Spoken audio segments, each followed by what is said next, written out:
Bir metre artsa cılgıla. Cılgıla 1 metre artsa. Şile bulut. Çındıktay. Sotkorda mizam tekşerilmez. Yukamana çıkarıldı. Sotkorda mizam tekşerildi. Sot organlar gütüp atacak. Az barat o sözde bukvalde 15-20 vaqt emezet ondan үйüne кетет деген. Ал барсаңыздар. Рахмат. Ең биринчиден баарыңыздарга ыраазымын. Ак ыйлет сынбайт дейт. Эч качан бул акыйкаттын актуусу жыгылбасын.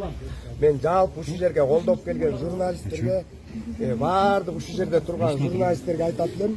Биз болсо тең салмактуулукту сактай турчу 4-күнчү бийликпиз. Бизге ар бириңиздерге да Çıkadan versin az bir жерде kol koyduğunda. ар бириңизге дагы ушундай өйдөлдүү маселелер болот. Чыдайлы, ушундай ынтымактуу бололу. Бири-бирибизди колдойлу. Ошондо акыйкаттын актуусун кулатпай, Кыргызстаныбызды өнүгүү жолуна баштап кетебиз. Бар болуңуздар.